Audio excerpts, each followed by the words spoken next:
Okay, third and final coat of clear coat is on, and definitely see it as a lot more shinier now. I'm really actually liking the way that turned out. It's got a little bit of orange peel. Am I going to worry about it? No. I mean, the factory probably had worse. So I still did have my one run down there, but I'm not worried about that. Leaning Tower of Power will cover that. I did get a couple of bugs that landed in the paint in the clear coat as I was some small gnats. I don't know if you can see that or not, but yeah, take some 1000 grit sandpaper and sand that out. But yeah, that looks nice.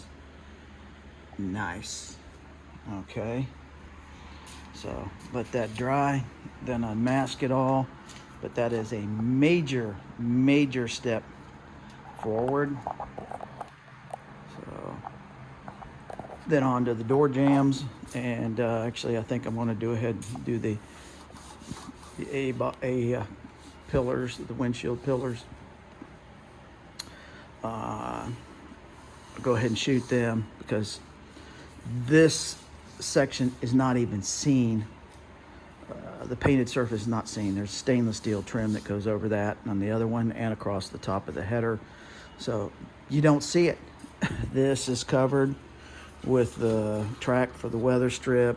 The inside's got the trim that goes on it. So this whole windshield pillar is not even visible, painted surface. So might as well just go ahead and shoot that, some paint on that, a couple coats, and clear coat it, and the windshield, where the windshield rests along here. That way I'll have that done.